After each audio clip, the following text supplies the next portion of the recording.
Samantha Williams stepped out of her silver Tesla and looked up at the gleaming sign that read, Williams Premium Motors. The morning sun reflected off the glass windows of the luxury car dealership she had built from nothing over the past 15 years. Today was supposed to be a routine visit to check on operations, but she had decided to do something different. She wanted to see how her employees treated customers when they thought the boss wasn't watching. Dressed in casual jeans, a simple sweater, and sneakers instead of her usual business attire, Samantha walked through the front doors of her dealership. She had deliberately chosen an outfit that would make her blend in with regular customers rather than stand out as the CEO of a multi-million-dollar business. The showroom was impressive, filled with shining luxury vehicles from BMW, Mercedes-Benz, Audi, and Lexus. The polished marble floors reflected the carefully positioned spotlights that made each car look like a precious jewel. Soft jazz music played in the background, and the air carried the distinctive smell of new leather and fresh car interiors.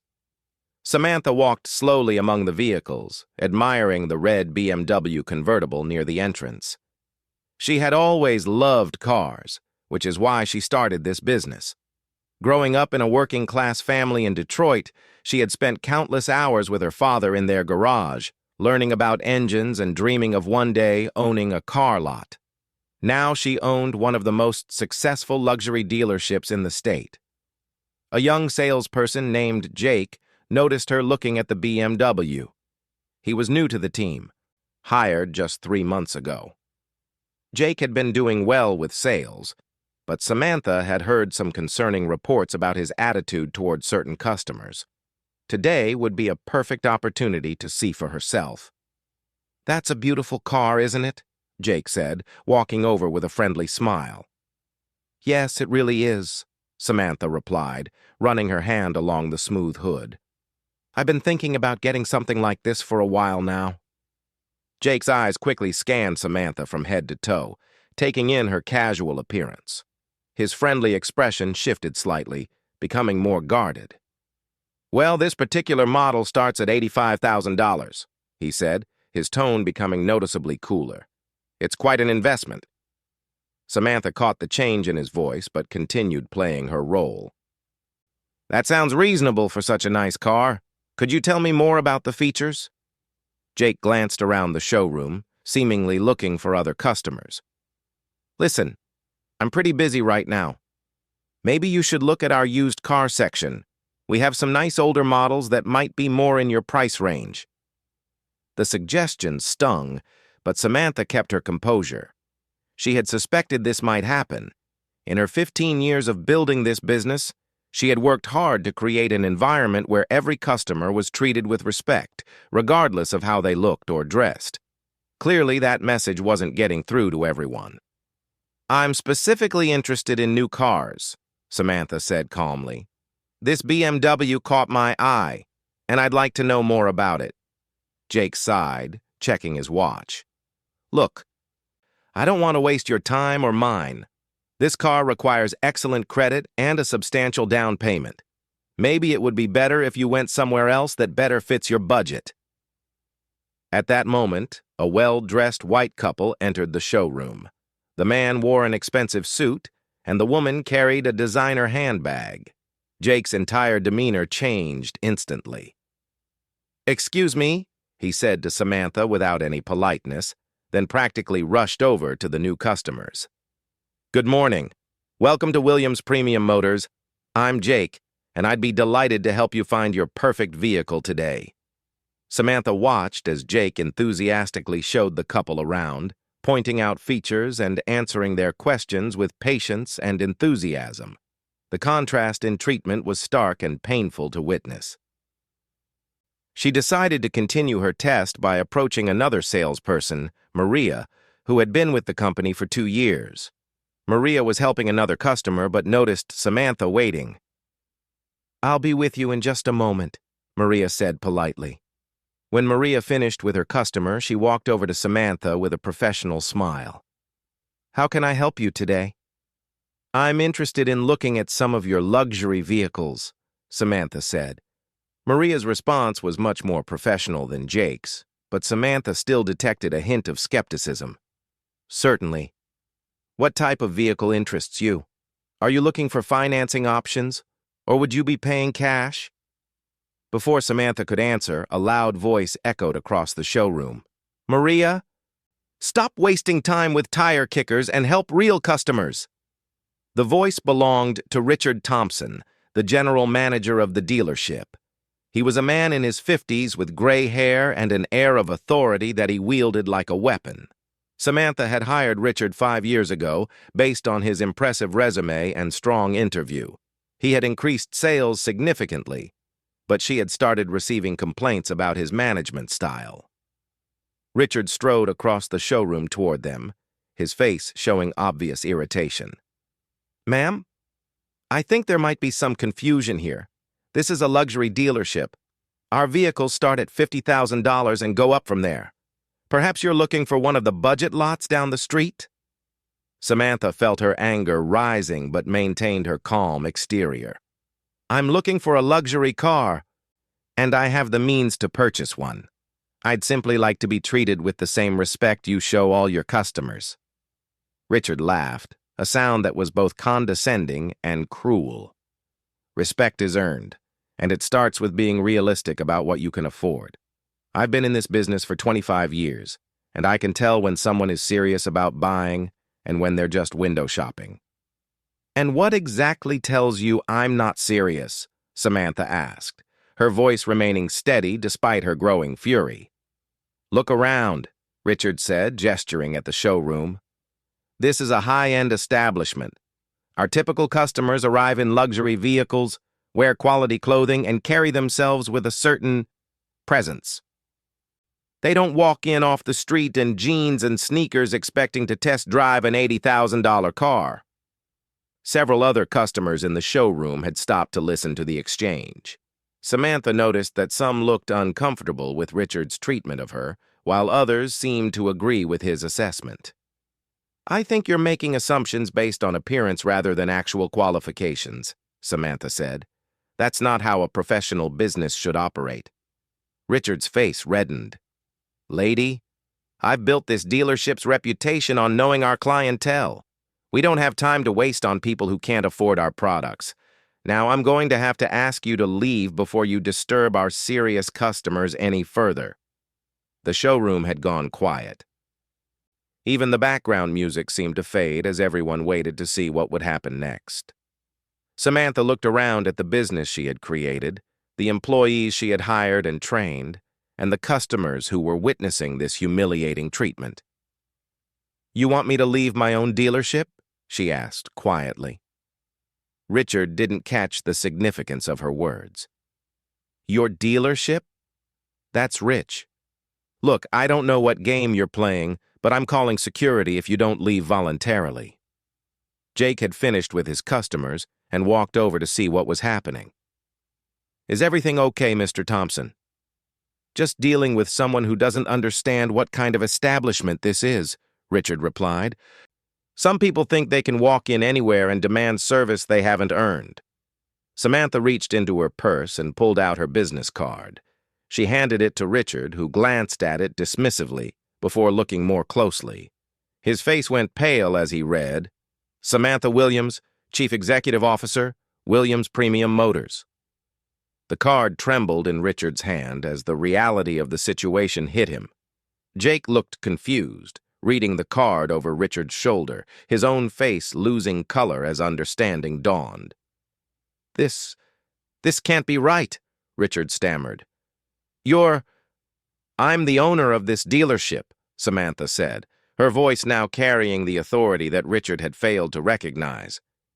I'm the person who hired you, who trusted you to represent my business and treat every customer with respect and professionalism.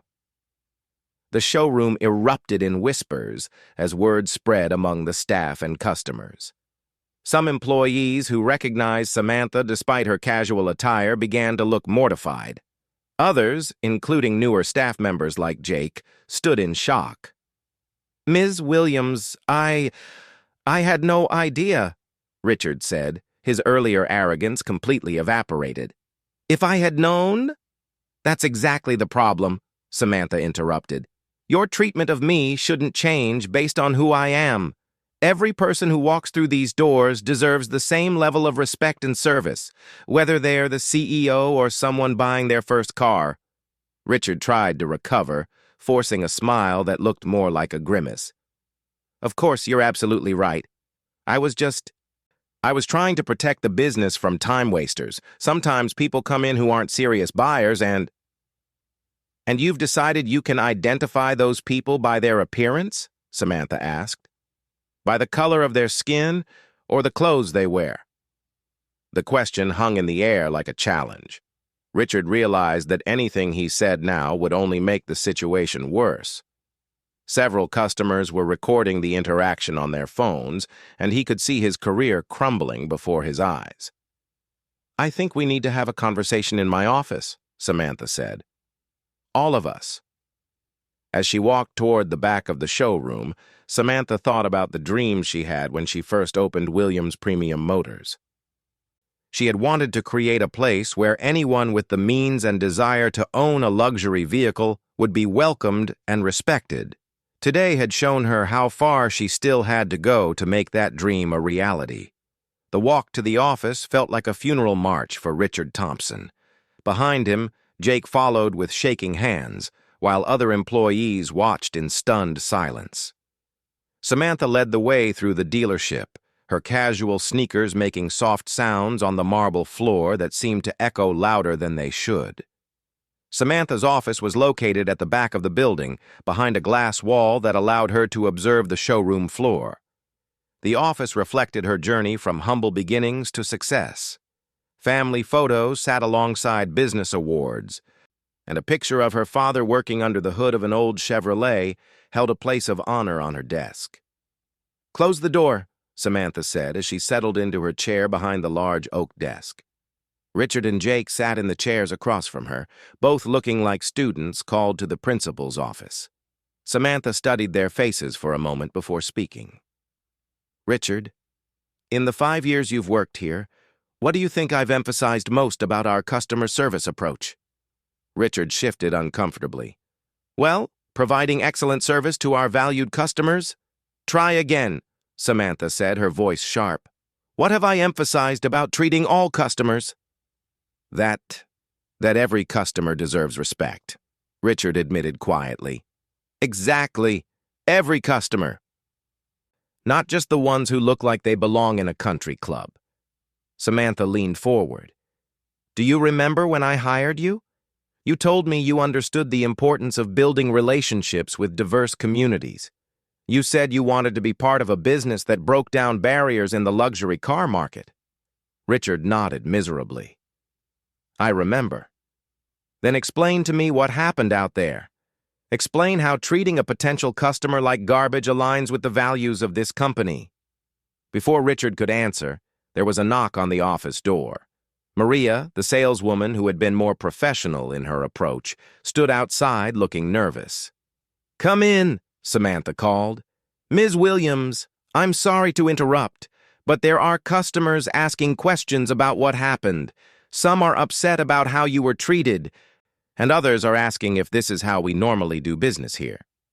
Samantha thanked Maria and asked her to assure the customers that the situation was being addressed immediately. After Maria left, she turned back to Richard and Jake. You see, your behavior doesn't just affect the people you're mistreating. It affects the reputation of this entire business. It affects every employee who works here and every customer who shops here. Jake finally found his voice. Ms. Williams, I'm really sorry. I made a terrible mistake. I judged you based on your appearance, and that was completely wrong. At least you're being honest about it, Samantha said. But Jake, you've been here 3 months. During your training, what did we tell you about customer service? That every person who walks in should be treated as a potential customer. Regardless of how they look or dress, Jake recited, his voice barely above a whisper. And yet, the first time you encountered someone who didn't fit your expectations of what a luxury car buyer should look like, you abandoned everything you learned. Why? Jake struggled to find words. I guess I guess I assumed that people who can afford expensive cars would dress a certain way. I thought I was being efficient by focusing on customers who seemed more likely to buy. Efficient? Samantha's voice rose slightly. Do you know how many millionaires shop in jeans and sneakers? Do you know how many successful business owners dress casually on weekends? Mark Zuckerberg wears hoodies. Steve Jobs wore jeans and sneakers. Some of the wealthiest people I know dress more casually than their employees. Richard tried to interject. Missy Williams, I take full responsibility for this. I should have trained the staff better. You should have led by example. Samantha cut him off. Instead, you made the situation worse. You didn't just fail to correct Jake's mistake, you escalated it. You humiliated a customer in front of the entire showroom. Samantha stood up and walked to the window overlooking the showroom. She could see customers and employees still talking about what had happened. Some customers had left, clearly uncomfortable with what they had witnessed. Richard, when sales went up under your management, I was happy. I thought we had found the right person to take this dealership to the next level, but I'm realizing now that I didn't look closely enough at how those sales were achieved. She turned back to face him. How many potential customers have you turned away because they didn't meet your standards of appearance? How many people have left here feeling humiliated and unwelcome? Richard's face crumbled. I don't know. I thought I was protecting the business. I thought I was maintaining our reputation as an upscale establishment. Our reputation should be based on the quality of our vehicles and the excellence of our service, not on excluding people who don't look the part. Samantha returned to her desk. Let me tell you a story, Richard. When I was 25 years old, I walked into a BMW dealership much like this one. I had just gotten my first big promotion, and I wanted to celebrate by buying my dream car. I had saved every penny and had excellent credit. She paused, the memory clearly still painful. I was wearing my best outfit, but it was from a discount store. The salesman took one look at me and suggested I might be happier at a used car lot down the street. When I insisted I was serious about buying a new BMW, he reluctantly agreed to let me test drive the cheapest model they had. That experience motivated me to create something different. I wanted a place where people like me could be treated with dignity and respect, where the size of your wallet mattered more than the designer label on your clothes. Jake looked mortified. Ms. Williams, did you end up buying the car? No, Samantha said simply. I left that dealership humiliated and angry, but I used that anger to fuel my ambition.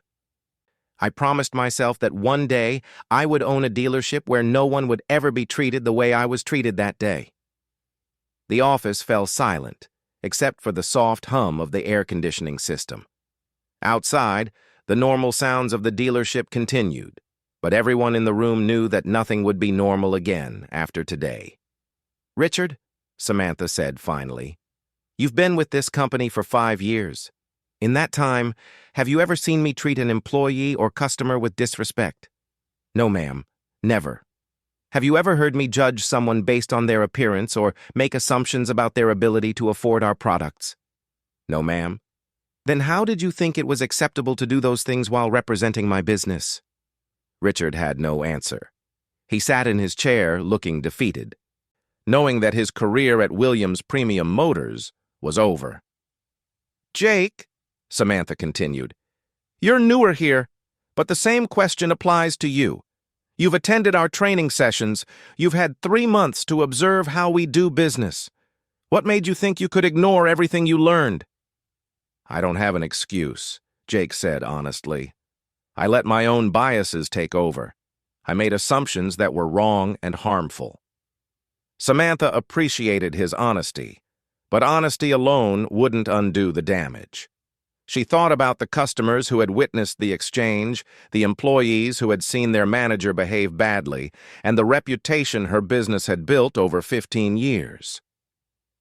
Here's what's going to happen, she said, her voice carrying the authority of someone who had built a business from nothing. Richard, your employment here is terminated immediately. You can clear out your office today, and HR will be in touch about your final paperwork.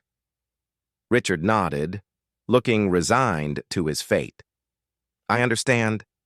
I'm sorry, Ms. Williams, I really am. Your apology would mean more if you had offered it before you found out who I was, she replied coldly. She turned to Jake, who was trying not to tremble. Jake, you have a choice. You can accept termination today, or you can accept a suspension without pay while you complete additional training on customer service, diversity, and inclusion.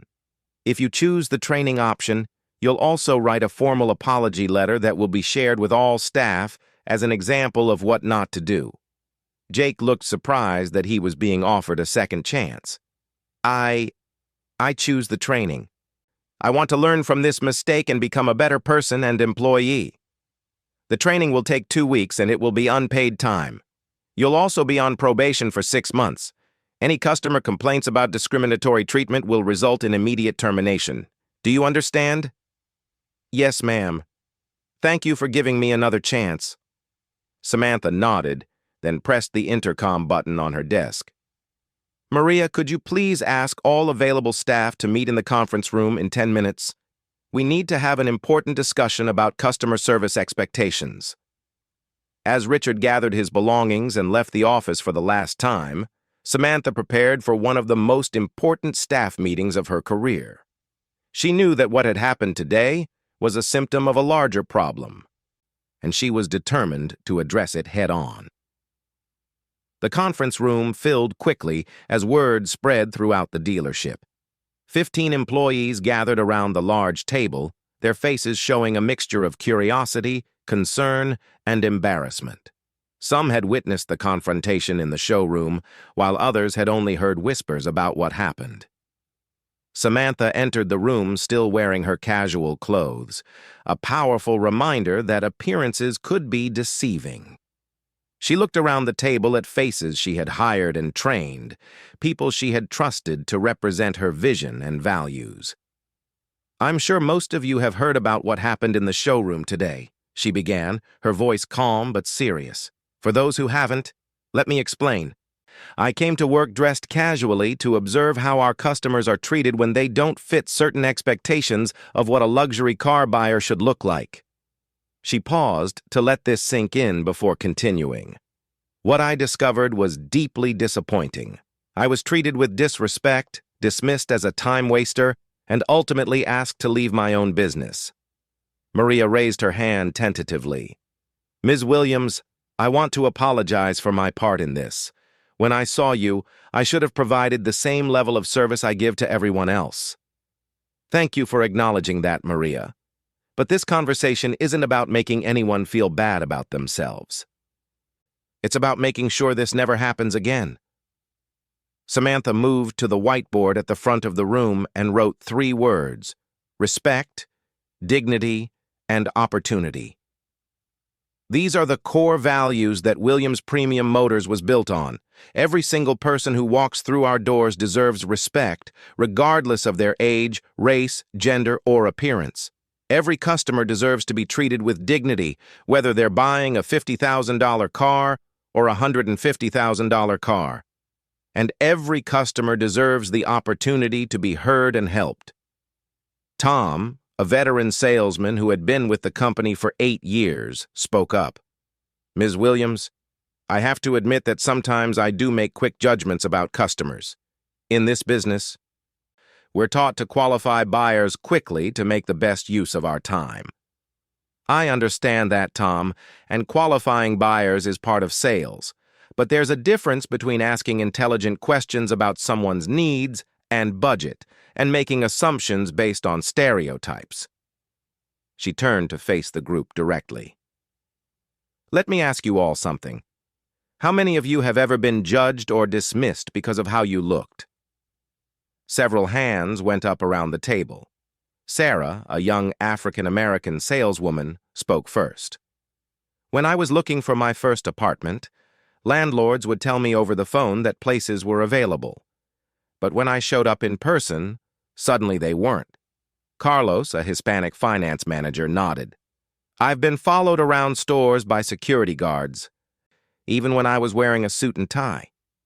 Exactly, Samantha said. You know how it feels to be treated unfairly? So why would we ever want to make our customers feel that way? She wrote on the whiteboard, what if that was your mother, your sister, your best friend? Before you make any assumptions about a customer, ask yourself this question. What if this person was someone you cared about? What if your mother walked into a dealership dressed casually and was treated the way I was treated today? How would that make you feel? The room was quiet as everyone considered this perspective. I want to share something with you, Samantha continued. Last month, we had a customer named Mrs. Rodriguez come in. She was an elderly woman wearing a simple dress and walking with a cane. She asked to see our least expensive vehicle. Do you remember her, David?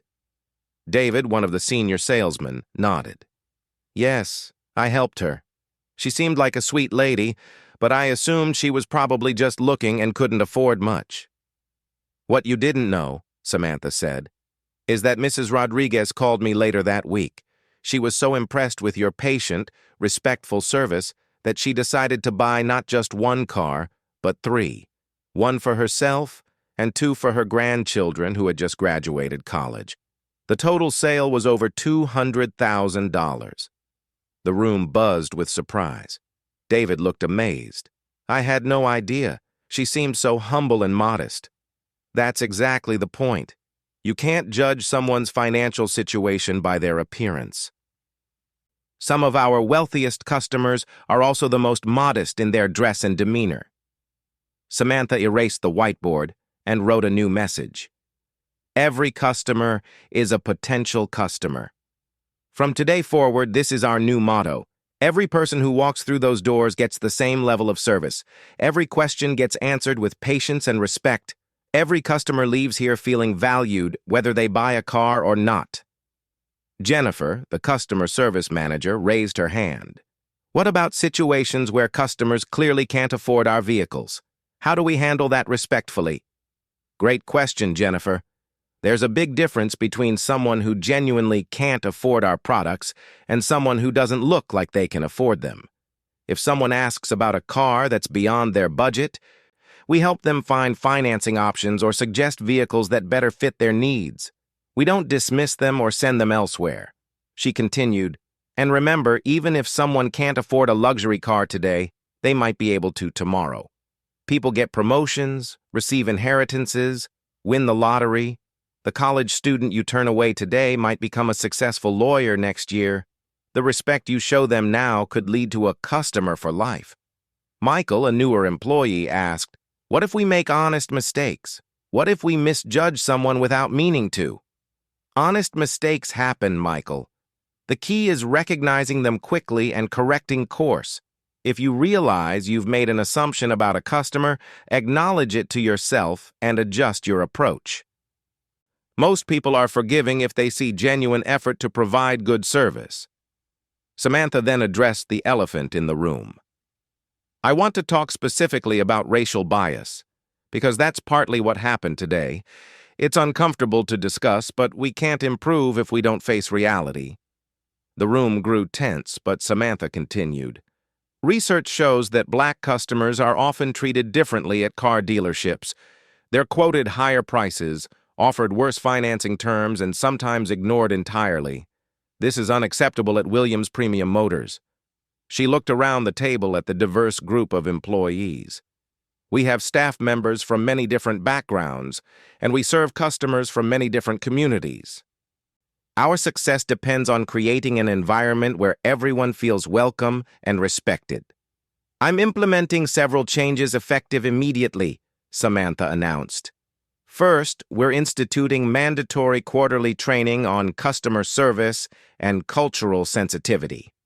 Second, we're implementing a customer feedback system that includes specific questions about how customers were treated. Third, I'll be conducting more unannounced visits to observe our customer interactions. She paused to let this information sink in.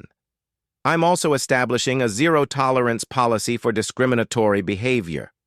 Any employee who treats a customer disrespectfully based on their appearance, race, gender, age, or any other factor will face disciplinary action up to and including termination. Tom asked, "Will this affect our sales targets or commission structure?" "Your sales targets remain the same, but I'd rather have lower sales than a reputation for treating customers poorly. Word of mouth is powerful in this business. One customer who feels disrespected might tell 10 people about their experience, but one customer who feels respected and valued might also tell 10 people." Samantha moved to the window and looked out at the showroom where customers were browsing the vehicles. "I started this business because I believe that everyone deserves to be treated with dignity when making one of the largest purchases of their lives. A car is more than just transportation for most people. It's a symbol of their hard work, their success, their dreams." She turned back to the group. "When someone walks into our showroom, they're trusting us with their dreams. They might have saved for years to afford a luxury car.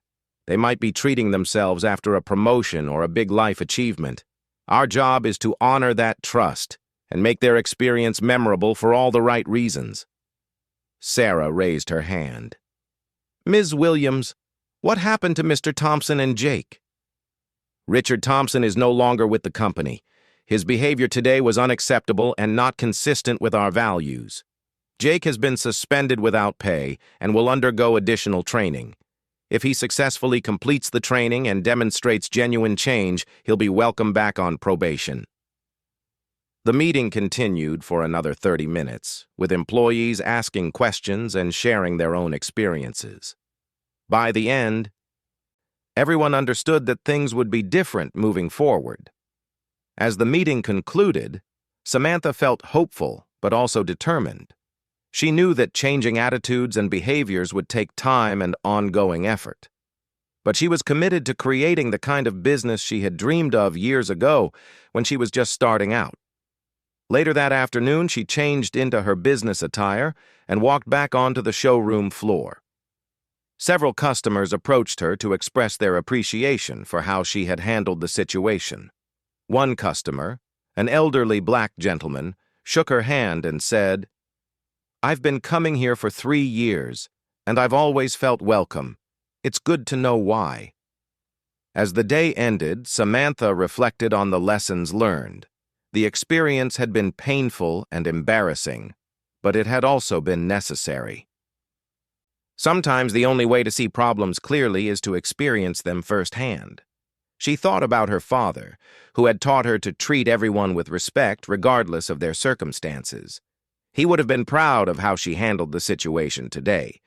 Williams Premium Motors would be stronger because of this experience, and every customer who walked through their doors would benefit from the changes she had implemented. The next morning, Samantha arrived at work early to find a small crowd gathered outside the dealership. Word of the previous day's events had spread on social media, and dozens of potential customers had come to see the business that prioritized respect and dignity over profit margins. As she unlocked the doors, she smiled, knowing that her father's lessons and her own determination had created something special. Williams Premium Motors wasn't just a car dealership anymore. It was a symbol of how businesses should treat all people, regardless of how they looked or where they came from.